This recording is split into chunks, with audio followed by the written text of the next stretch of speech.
Hi everyone, welcome to the Crouching Tiger, Hidden Dragon podcast. This is one of the first few episodes. And the reason why it's called Crouching Tiger, Hidden Dragon, I was just explaining to our guest today, is because it is a podcast to tell stories about Asian business leaders. We always look to business leaders in the West, you name it, the Elon Musk, the Gary V's, the Steve Jobs. But we have a lot of business leaders here in Asia whose story is not told. And today we have a very special guest here today, Dr. Mazlan Abbas, and he is the CEO and co-founder of FAVORIOT. So recently also named the top 10 founders to follow on LinkedIn by yours truly. And also he's also being named the top 50 global thought leaders and influencers on Smart Cities 2023 by Thinkers 360. And one thing that I have similar with Dr. Mazlan, we are both alumni of UTM, University Technology Malaysia, but very different decades in UTM. So I was in the Faculty of Management of UTM. And yeah, Dr. Mazlan, welcome to the podcast. Thank you very much, Bob. I think it is my pleasure to be with you today and also thank you for giving that, the most influential or whatever in LinkedIn. Thank you very much for that. You're welcome. All right, so I would like to kick off with the first question. So this is called the Crouching Tiger, Hidden Dragon podcast. So it's a Chinese proverb, meaning like, the hidden Kung Fu master, like you don't know, you watch a Kung Fu movie, this guy is the chef, then suddenly, hey, this chef is like a Kung Fu master. So Dr. Mazlan, what is your favorite Kung Fu movie? No, I've been watching Kung Fu movies in my very early days, my young days, especially the movies from Jackie Chan. Jackie Chan is one of my favorite actors. And many of his movies are my favorites, but one of them is actually the Snake in the Eagle's Shadow, mistaken. So that was one of the early days, because I like this kind of movie because we always see these people transform from someone who's very weak and they become very strong person by the end of the movie. Oh my God, that is a good movie. I might have watched it, but I don't remember. It's a very old movie. But I love Snake in the Eagle's Shadow. It's also a good name for a podcast. So maybe my next podcast will be called Snake in the Eagle's Shadow. But I love all these Chinese and Asian proverbs and our peribahasa and everything. Yeah. So I love all these. So yeah. So today we have you, and I actually watched doing research for today's interview. I watched your TED Talk at the TEDx. What TEDx was it? Is TEDx in TEDx in Kenyalang. Kenyalang, yes. Kenyalang, and you were talking about IoT 4 years ago. So for the listeners here, if you want to get more context, Dr. Mazlan shares a lot about IoT, and you can watch that TEDx Kenyalang. It's a 20 over minutes video, and it's great information. So right now in 2023 already, or not 4 years, 5 years ago, 2023 already. So let me kick this off. So we all know IoT is Internet of Things. But Dr. Mazlan, can you give us the update? What is IoT to you? Well, IoT is very simple. For some people, they might see IoT, but they didn't realize that they have been using IoT for, in their daily lives. Especially when they hold a device called the smartphone. It's actually an IoT device. So for me, a very simple explanation about Internet of Things is when you have 4 components inside IoT. When they talk about, you must have sensors. Sensors means that in digital form, temperature, humidity, proximity, GPS, camera, these are all sensors. The second component, you must know that you must have connectivity, the way that you want to send your data out from the sensors. So the connectivity can come from your Bluetooth, Wi-Fi, Zigbee, and cellular network. The third component, you must have a way for you to aggregate the data together. So this all the data into a platform, a middleware. And finally, you have an application. So that's why I think when people use their smartphone on Waze, for example, very simple application on Waze, actually it's an IoT application. You look at the cars inside the applications in the Waze, actually it's a GPS. It's your mobile phone is moving around. So that is actually a sensor, a GPS. and it has a connectivity, and it has its own applications and platform to host the data. So that is a very simple explanation, where now the things are now connected to the whole internet. Yeah. Oh, yeah, that is a great explanation. So that three components are very Four important. components. Four, sorry. Yeah. So can I recap again? What is the four? Number one, it is connected. One is the sensors themselves. Sensors, all right. Secondly is the connectivity. Mm-hmm. And thirdly is the middleware or the platform. Yes. And the fourth is the application themselves.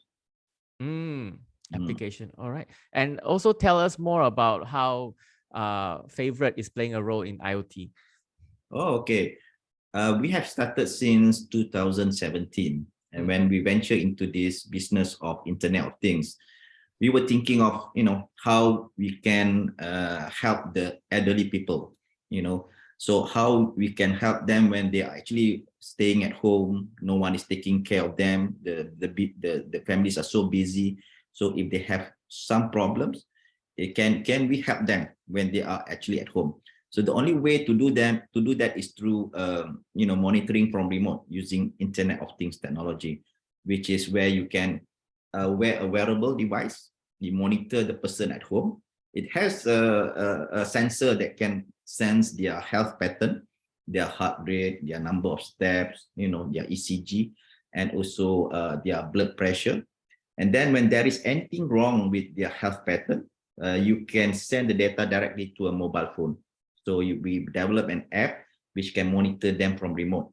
And we also have a GPS. Whenever this person goes out, you can monitor them from remote where they are, their location. So when they go out from the house, you will know where they are. When they come back, you also know where they are. So it's already what we call a geofencing. We have a location detected where this person is. So it started from there when we offer these services for our elderly people, but then we extend this to people who's going for Hajj. So monitoring people from Hajj, we can have them wear these wearables, because in Hajj there is a lot of issues where people in Saudi, right? Because 2 million, 3 million people in very small area, you can get lost easily. So how do you detect them where they are? So they use a mobile app and also the wearable device to locate where they are. So this is one of the earliest solutions that we build for IoT, although there are several others. But currently what we are doing now, Favorite is offering a platform to help people to create more applications. So that's how we do it. Just now, remember, Bob, I mentioned to you that the third component is actually the platform or the middleware. This is where Favorite plays a role in helping people to build their own applications by sending their own data to the platform and create their own applications. That's what we are doing now. Awesome. That sounds amazing. So any notable projects beside the one that you mentioned about the Hajj and also with the elderly care, any notable projects that we know of here in Malaysia? Okay, currently the latest one that we have is that we are working towards a smart city. As we know that smart city is a very complex thing to do, because there are so many applications that that we want to provide these services to especially the citizens or the public themselves. And to make the city smart, so you have to have some IoT solutions, having, for example, people wants to take a look at what are the weather nowadays, and keep track of the weathers, and what are the if there is any flood condition, water, and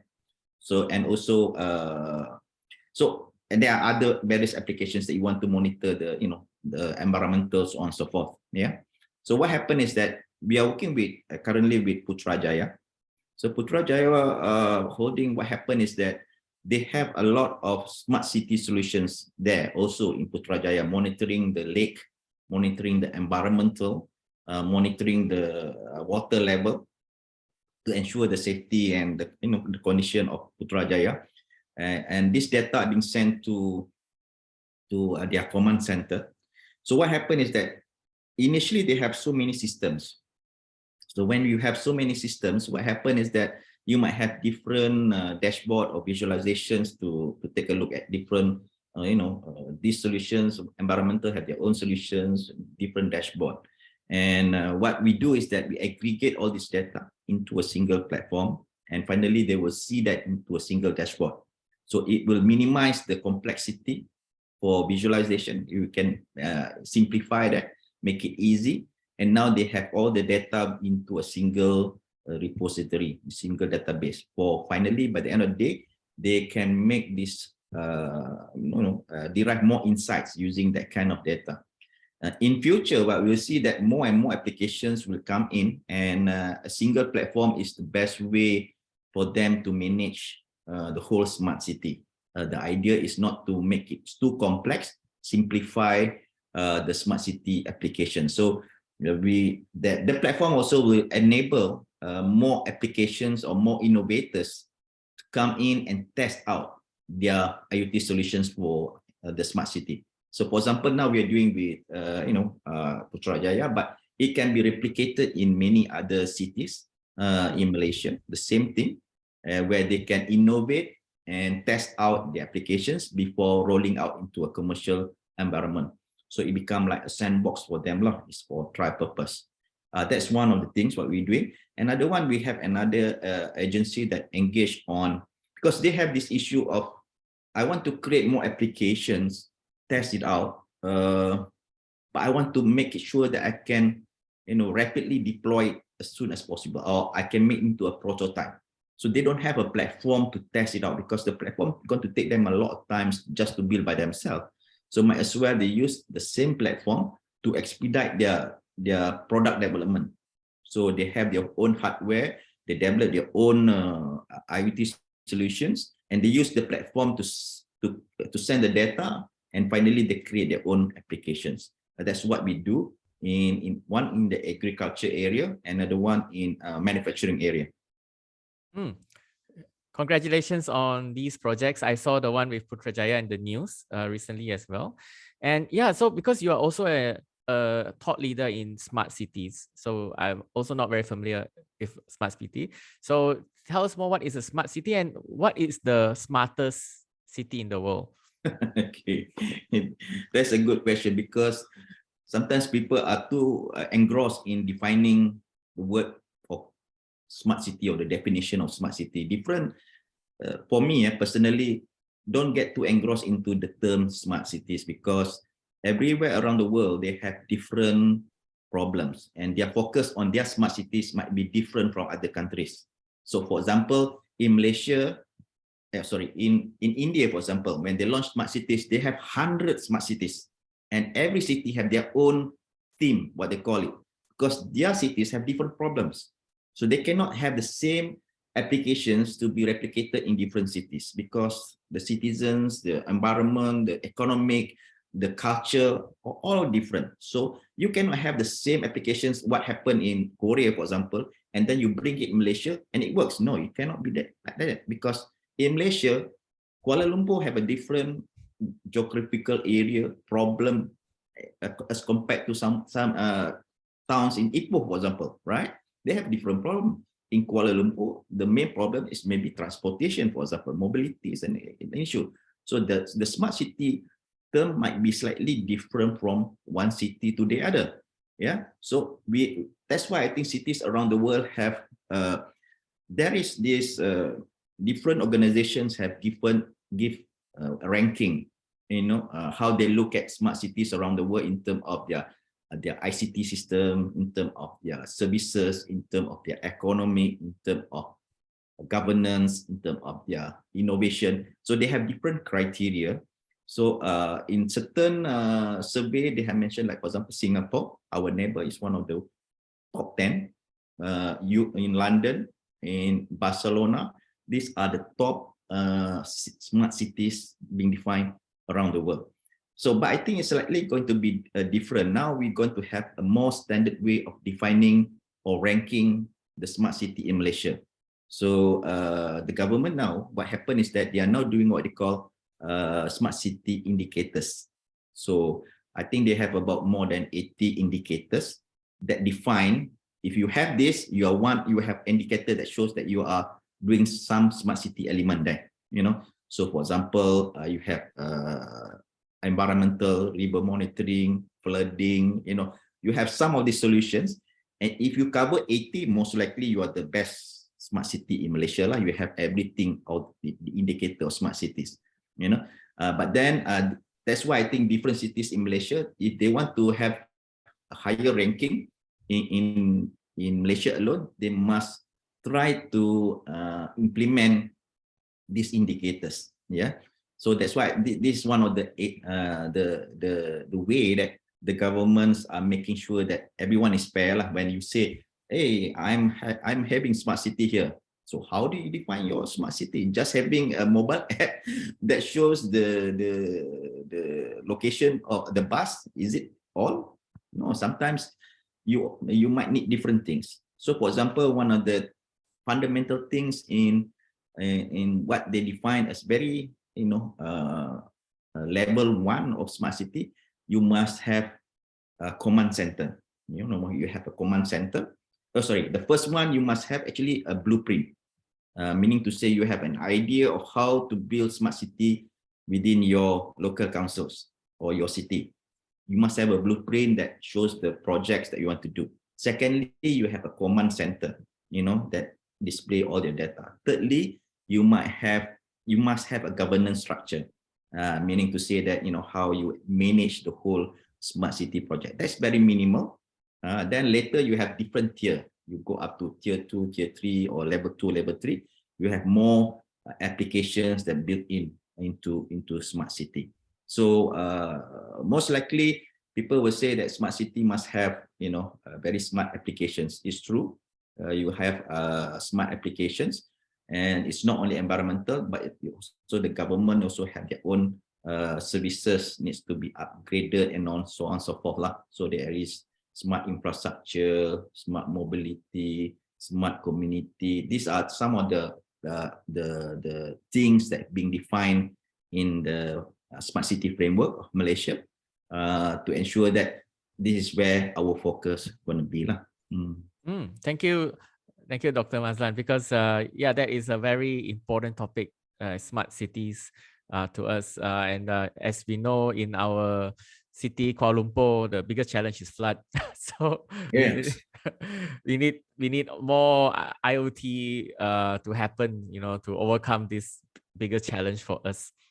So speaking about that, I love your mission, which is to IoTize every business. So tell us, so this podcast, of course, will be shared on LinkedIn and YouTube and many other platforms.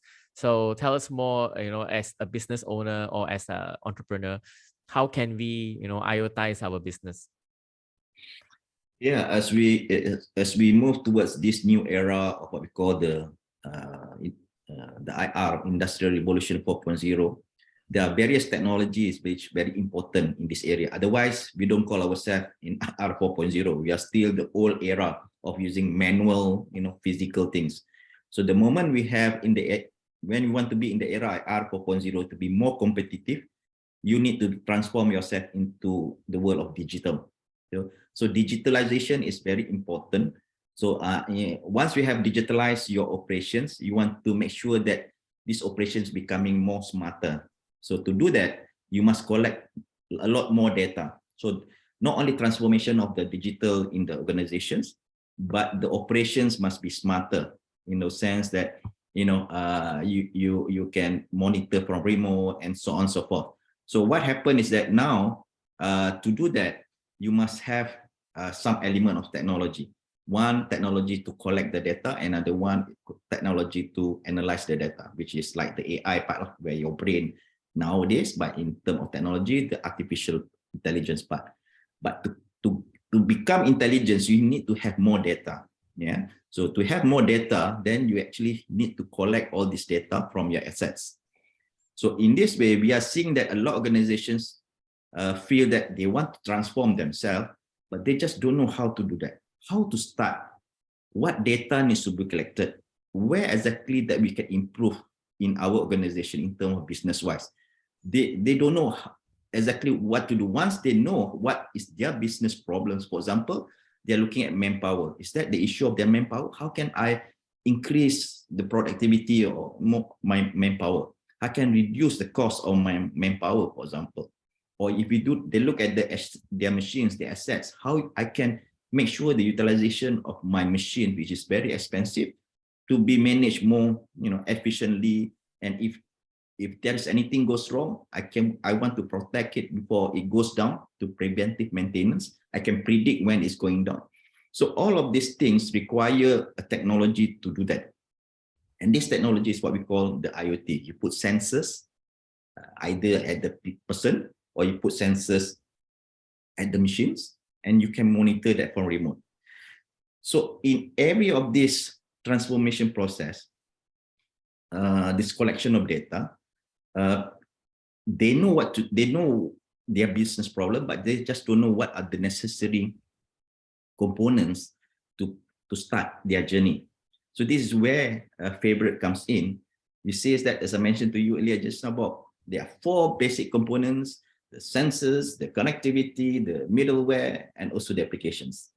So the middleware is where we see that in every applications, in every organization, they must have a platform to collect the data.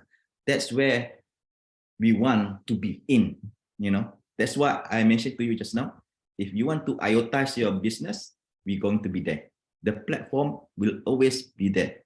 So the question is which platform that you want to choose. So I hope it's FAVORIOT platform. So that's why I said in every IoT, when we IoTize the business, IoT platform is there for us to help you to collect the data as fast as possible, making sure that you can analyze the data as soon as possible and visualize it as soon as possible. And it's going to be more cost effective doing that way. So we are helping that journey of our customers from the day that they, have that concept of transformation up to the day that they want to do a real transformation process or they want to do real implementation.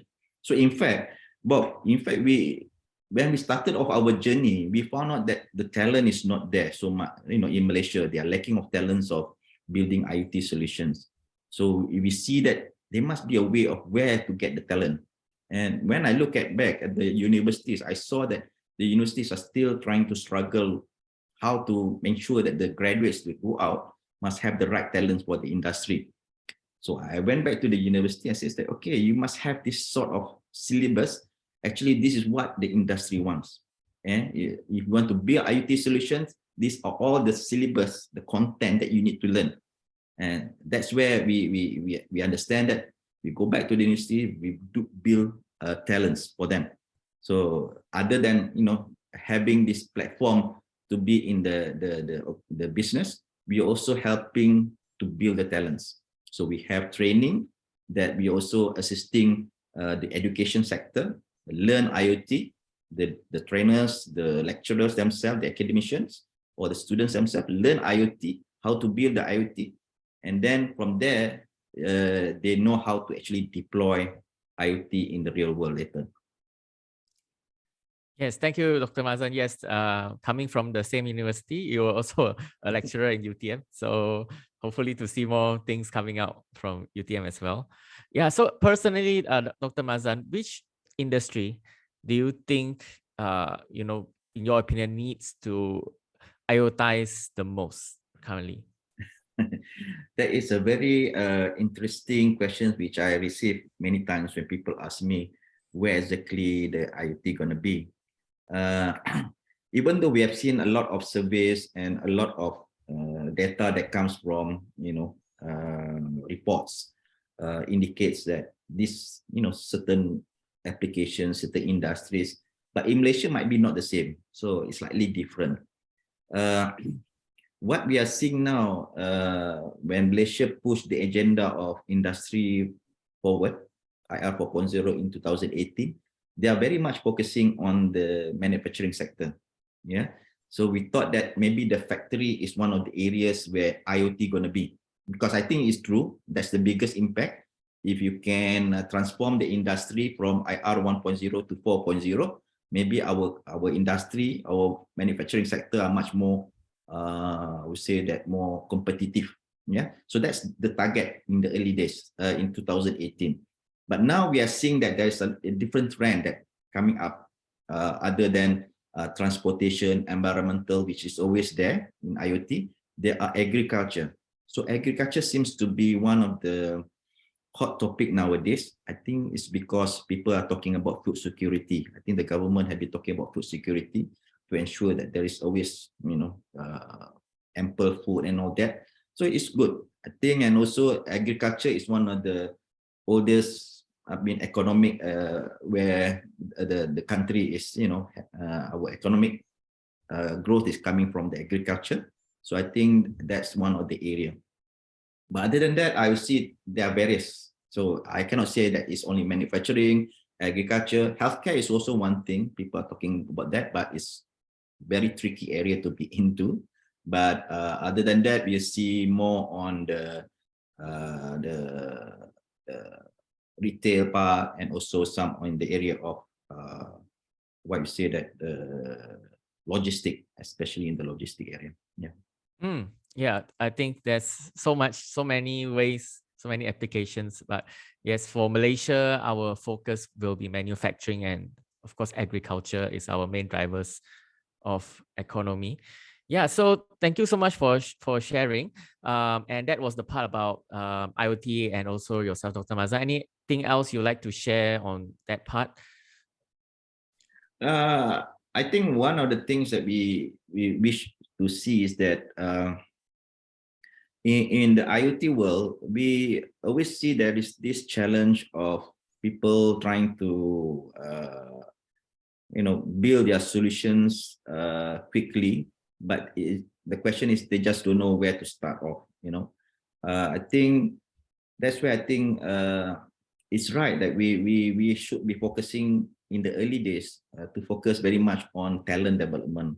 By having the right talent, I think the idea of having IoT in many places is much going to be, we can see a lot more growth in that.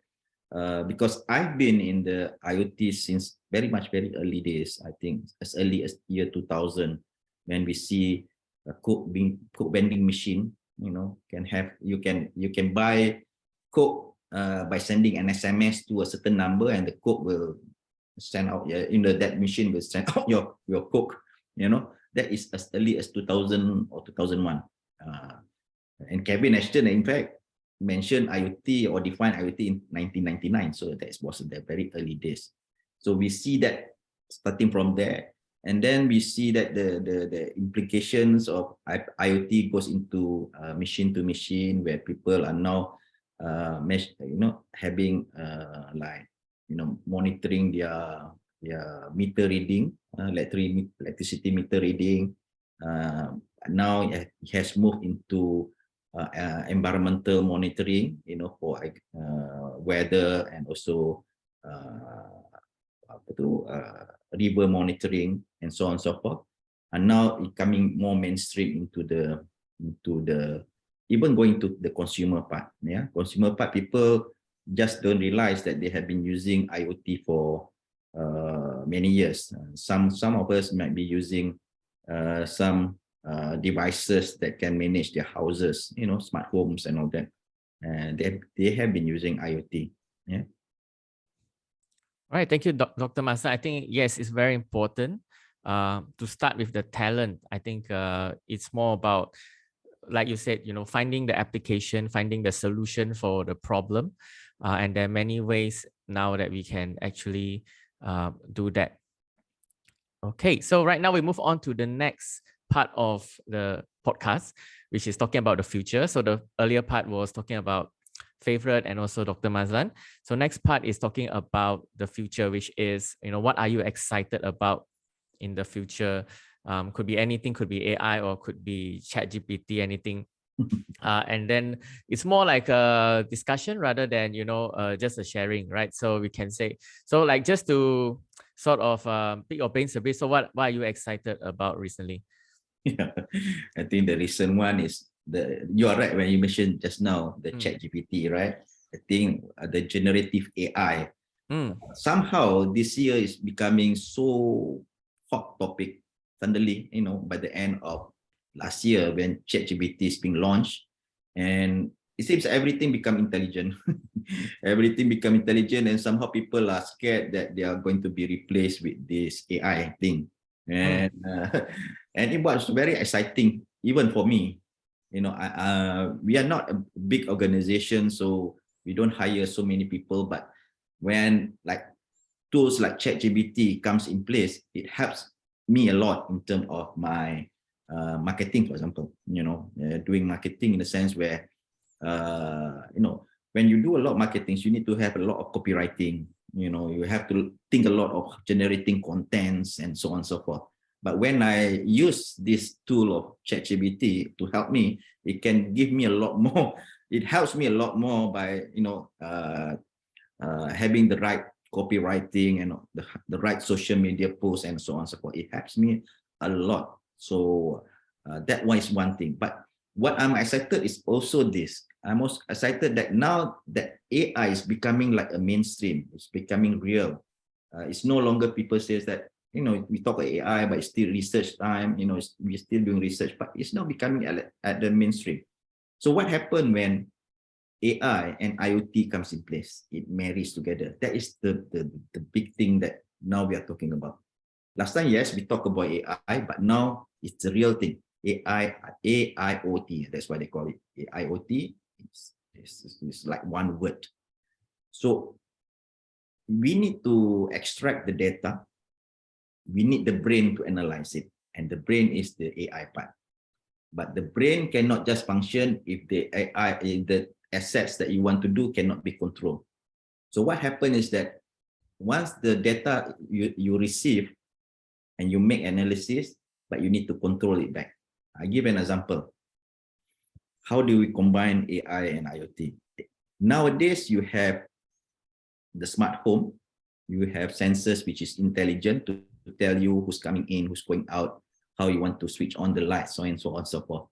But with AI, you can do something like this. Now it can translate your voice, like what Siri and have, like your Google Home, you can make a command, but the current way of doing commands like a robot, so it's not natural. So with the current AI, it's very natural language processing, so it's like normal conversation. So I can tell my house is that, please, maybe you can switch on the lights from 7 p.m.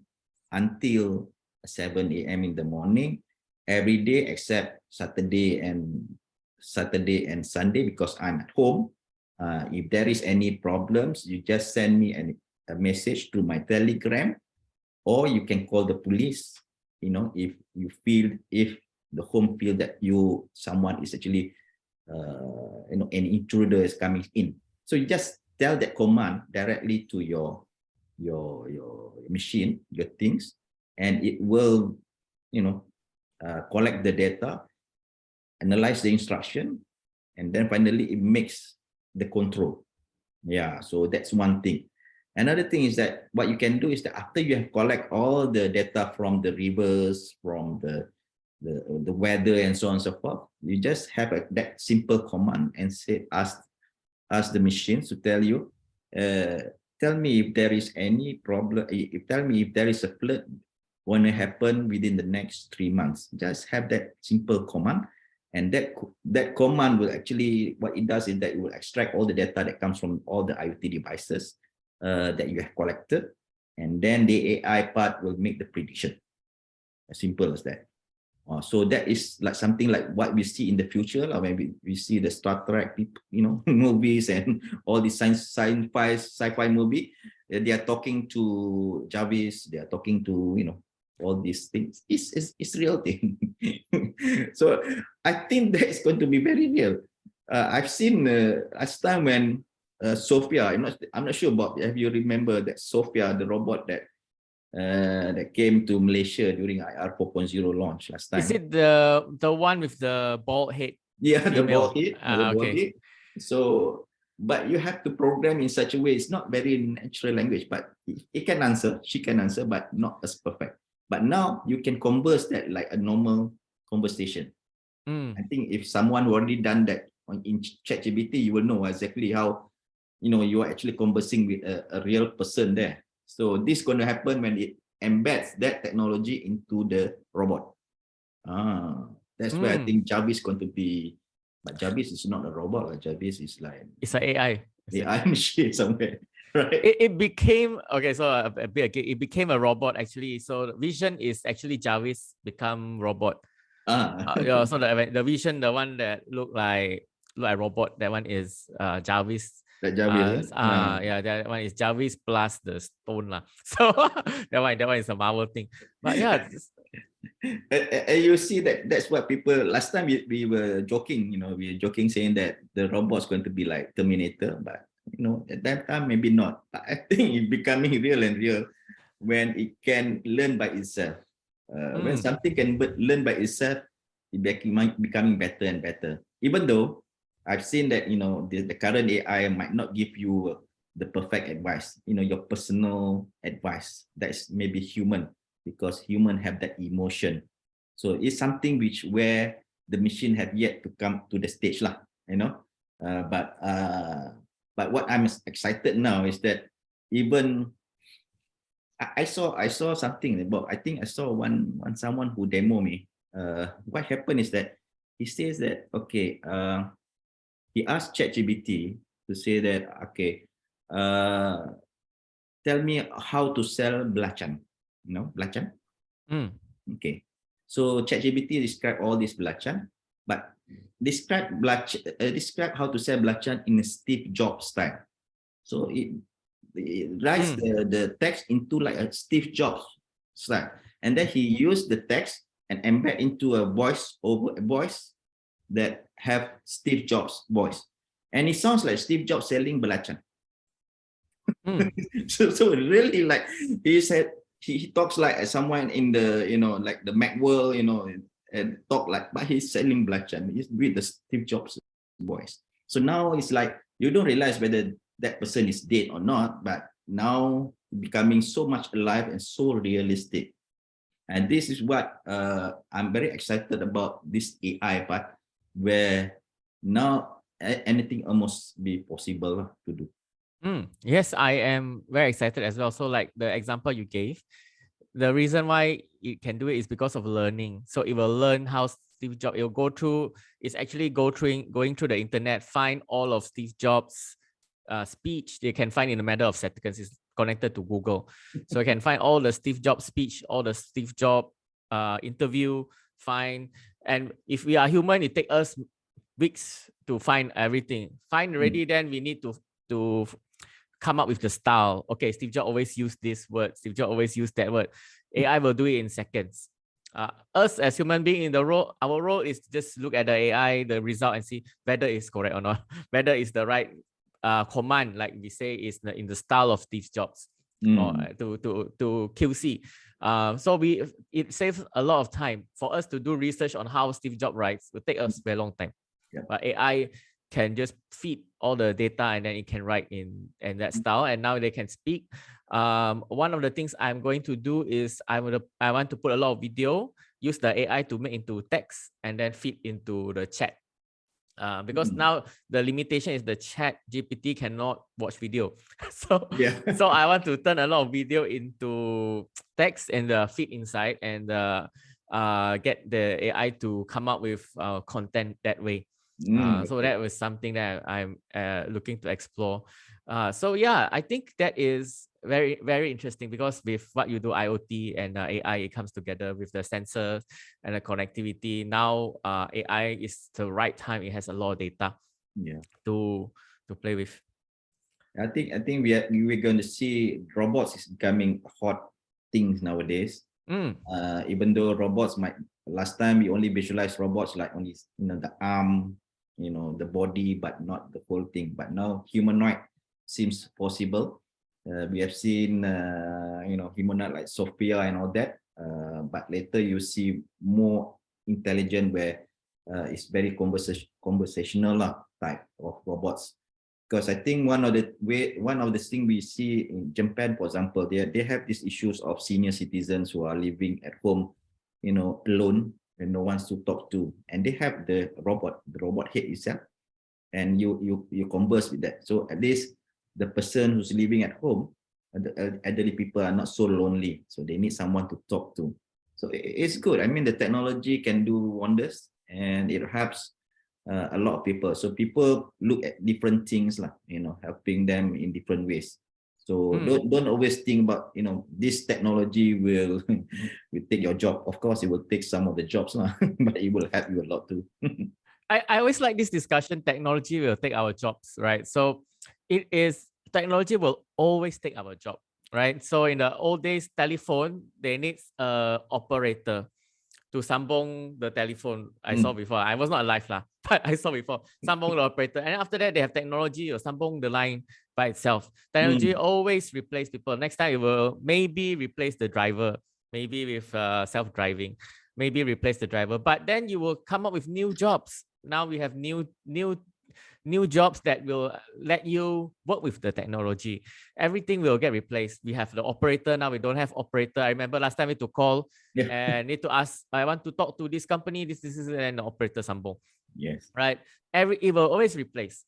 Right. So I don't really agree that technology will replace, but also give us new job opportunity. New job opportunity. I remember when, like you said just now, but people still tend to forget when they the forms that they fill in, they have one column and one row asking for fax machine, which is impossible to find nowadays. There's no fax machine, it's only email, right?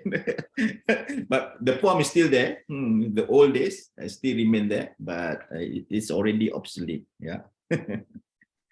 Yeah, a lot of people, you go around asking the young people nowadays, a fax machine, they was like, what? Fax machine? Fax email? So, but I know some people who still use fax machines, so it's very, very interesting. Yeah. Another emerging technologies which I see going to be hot also will be blockchain. So blockchain also pairs with AI and also IoT in a very very good manner too, because I think one of the things which we see in blockchain is the capability to do contract. You enable contract, and whenever there is certain things happening. So for example, if you want, it triggers a certain thing and it will triggers that contract. For example, a contract that asks you to make a payment, rather than you have to go and make approval of the payment with too many people signing in and signing off and so on and so forth. But the payment going to need to be very instant, because as we know that blockchain, no one can actually hack into the blockchain. So it's very trusted technology. So when that contract happen, payment going to be happen very fast. So it's very happy for many people. So when three things are happening, three things happen, and contracts have been fulfilled, payment should be made instantly. So I love that idea, because otherwise, a lot of times what we are seeing today, people claim for things and get the payment 3 months later down the road. So it takes a long time. So that's why I say triggering the process actually comes from IoT. Yeah, and making that decision, you might also use AI to do that. Yeah? Finally, the transaction themselves can use blockchain to do that. So these technologies can combine each other and can make new applications, new services, which we have never thought of, but now it's going to happen. Something which is very trustworthy, something which can be triggered by themselves, something that can automate everything by using AI. So this is a very wonderful era that I see. I have a personal question on that. I am also studying how blockchain. Last year, the buzzword was Metaverse. What's the other one? The NFT. Yeah, buzzword NFT 2022 was the year of the NFT. So why do you think blockchain is not, the adaptation of blockchain is not as expected? It's slow, not especially in Malaysia as well. It's not very being adapted so fast. Yeah, I think a new technology is always having that kind of what do you call that, stumbling block lah. Even IoT themselves is since 1999, Bob. It's 23 years ago, when now only it's really coming to the mainstream. AI have been many decades in research. Only now that it's going to be in the mainstream. Blockchain is only less than 10 years. So I think they have to wait. Also, I mean, they have a queue for them to wait to become very successful. But yeah, but it's true. But at that time, people only think blockchain is Bitcoin, cryptocurrency. And now they talk about NFT. These some of the applications, but we haven't thought of other applications that we can use on blockchain. Yeah? We just need to think that blockchain is very trusted technology that we can use for many other purposes. Don't think about cryptocurrency. I also don't believe in cryptocurrency. I don't believe in NFT too. So it's hype, something which is not. We are not very familiar with digital asset yet. So maybe one day when we believe that digital asset is very important, then we might pay for that. But someone have been living in the what do you call that? The third world, right? People in the digital world. Some of our children working. Living in the Roblox things, it's all in metaverse sort of thing. Oh, yeah, the Minecraft, Roblox. Yeah, they already metaverse before there was metaverse. Yes. Right. Thank you, Dr. Mazlan, for your time. So last question before we go. I know that Dr. Mazlan is on a lot of platforms. So I name you one of the founders to follow on LinkedIn in Malaysia. So you are also on Twitter, as Dr. Mazlan, and also you are on YouTube as well. I know you have a YouTube channel. It's an IoT startup. And where else are you? Are you at TikTok? I'm on TikTok too. Oh, okay. What is the ID on TikTok? Sorry? What is your ID on TikTok? The handle? IoT Man 2030. Oh, IoT Man 2030. Okay, in the future. That's good. So on the TikTok, mainly it's more education. Because I know that people not willing to listen a lot long videos about education on IoT and startups sort of thing. So I make a very short video, less than 3 minutes. Most of them are 1 minute or less, because I understand the attention span is very short. So that's where normally I will share my knowledge about IoT in that area in TikTok. Why do you think it's important to be on all these social media? I do my research as to curate my list. You are one of the most on all social media in Malaysia. So why do you think it's important? Yeah, I've tried many. So I found out that different social media have different demographics and a different kind of people who's there. So I've been in LinkedIn for many years. That's one of my earliest social media platform. And then later I have in my Twitter. So I think Twitter is the one that make myself more known in the IoT world. So people pick up, especially in Twitter and also in LinkedIn. But actually, then I moved towards Facebook because I know that's my most natural platform where I get a lot more new friends over there.